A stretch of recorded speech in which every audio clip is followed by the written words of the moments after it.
Alright, Happy New Year everyone. It's January 2020, so I thought I'd start off the year with a little pay it forward, and I'm going to make this video about how to fly out west for an elk hunt. It doesn't have to be specific to an elk hunt, it could be for a muley hunt or pronghorn, but mainly geared towards East Coast hunters where we're looking at drive times of 24 plus hours to get out to a western state to do some hunting. So I'm going to tell you about how I do it. I'm going to tell you four things. I'm going to tell you sort of some of the pros and cons of flying versus driving. How to pick an airline when flying out there. This is of key importance. What gear I bring and types of gear you might want to bring. And then the last thing is, what if I get, in my case, an elk, or what if you get a game animal down, what to do then, and some considerations that are needed for that. First off, flying versus driving. There are pros and cons to each, and there are so many variables for each person out there of what to decide. I'll let you decide that, because I can't account for everyone's variables in this. For me, I fly, because the time saved, the time that I'm up on the mountain versus driving out from Maryland to Idaho, I'm looking at over 30 plus hours, closer to 40 hours of drive time, and I just don't have that time.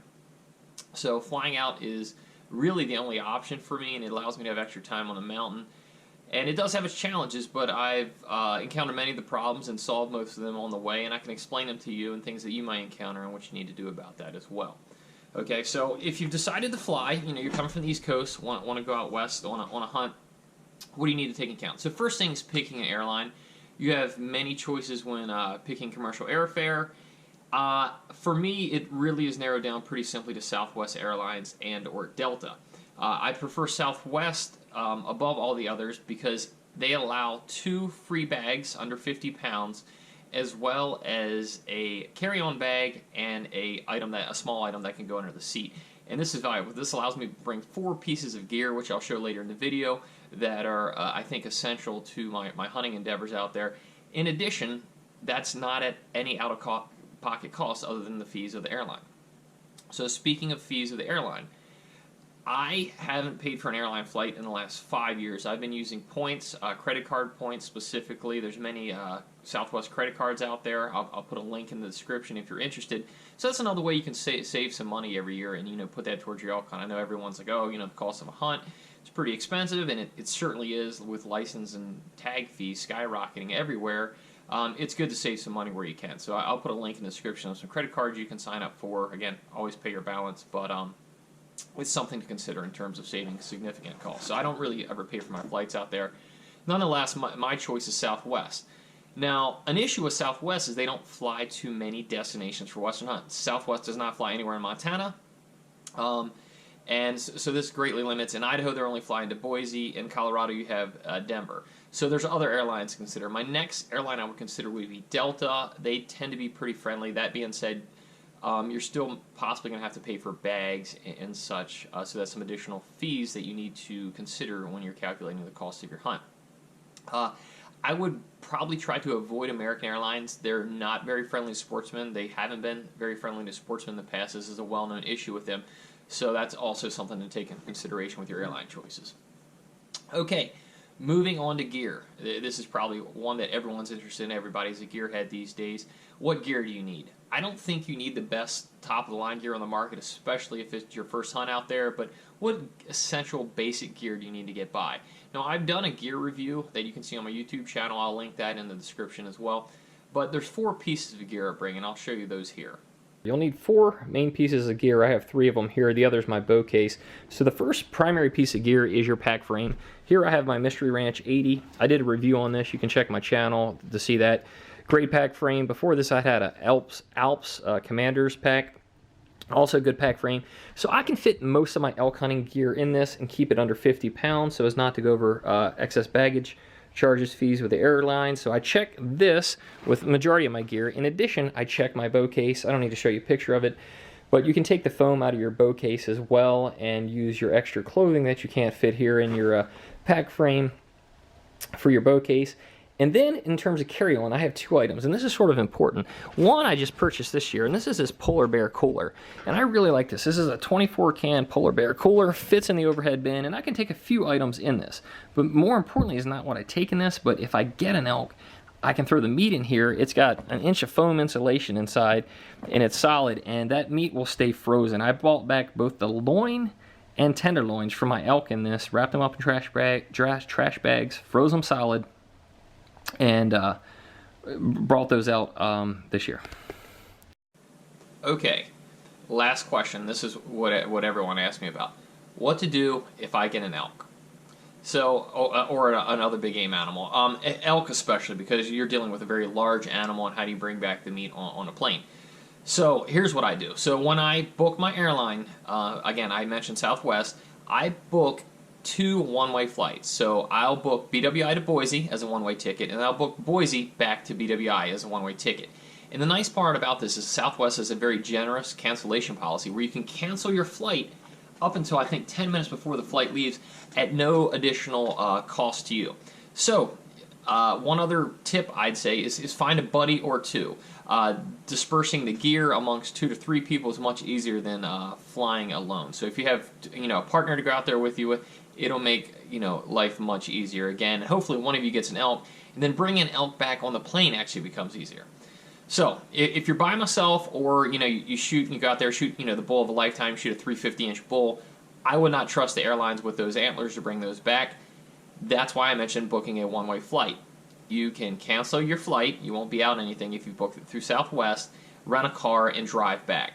Again, this is a good problem to have. You've shot a great animal. You have to figure out how to get back. It might require some headache on your part driving a car back, but it would also be helpful if you have a partner. So if you go out there with a partner, you guys don't get an elk, you bring your gear back, you fly back as planned, you enjoy the memories of the hunt. If you're fortunate enough to be successful, you have 2 options, and you can fly back with the elk meat, and I'll show you how to do that, or you could cancel your one-way flight and drive back, rent a car, and split the drive time and maybe the hotels, depending on how far you have to come. Something to consider. Okay, so what do I do about getting an elk on a plane? I bring my elk meat back. This past year I was fortunate enough to shoot a nice bull. I'll also link that video in the description. And I brought back almost all that elk. I brought back everything except the one front quarter. I donated the front quarter. So the key point here of bringing any game meat back, and don't make the mistake I almost made in years past, is it must be frozen solid. So figure this out. Find a processor or 2 near your hunting location. Call them ahead of time. Find out if they can freeze it for you, flash freeze the meat for you. How busy are they? You don't want to call an elk processor September 15th and have to fly out September 16th. They're not going to be able to process your elk and freeze it overnight. That's very highly unlikely. So locate a processor ahead of time, or 2 in the area that may be able to freeze your meat. So what I do when I get my elk down, I will run to Walmart or Sportsman's, and I will grab a cheap cooler, actually cheap coolers. I can usually get them for about 15 to 20 bucks. My wife yells at me all the time because my basement's full of all these cheap coolers that I never use again. But nonetheless, this is a cheap way to get your meat back.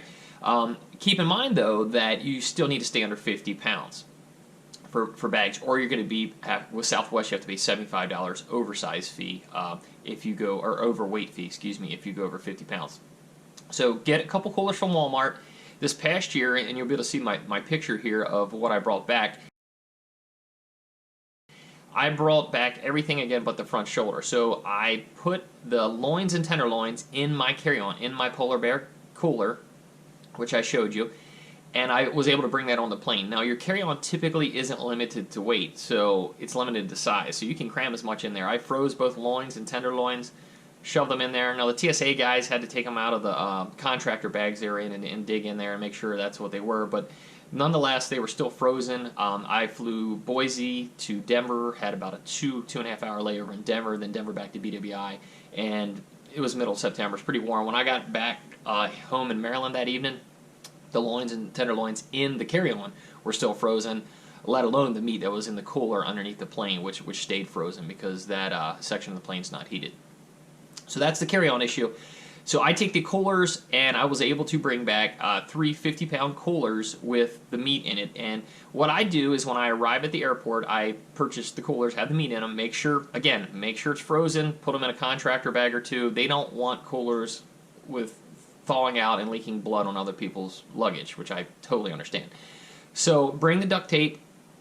After you show the agent, duct tape the cooler shut. You cannot put dry ice in there because of the pressure buildup. So there's certain coolers that'll let you do it, but with just the cheap ones, I don't even worry about that. Just have the meat frozen solid, and it will stay mostly frozen by the time you get home. No worries of meat spoilage there. And then you will have to pay extra baggage fees for each of your coolers. Now, Southwest charges $75 for each additional bag, so if you take 3 coolers back at 50 pounds each, minus the weight of the cooler, so we'll say 40 pounds of meat in each of them, which is 120 pounds of meat, that's going to cost you $225. Still not bad for getting the majority of your elk meat back. Again, I brought back a front shoulder, 2 rear hams, and then the tenderloins and loins were in my carry-on bag. And if you need extra space, and if you have the time when you're out there, go to a UPS store or a postal service and ship some of your hunting clothes back and put the meat, extra frozen meat, in your hunting items and bring that back with you. So anyway, thanks for watching. If you have any questions or comments, I'd love to interact. Please leave them in the comment section below. And good luck this year. Hopefully you can take that first step in getting out west for a big game hunt. I think you'll find it rewarding.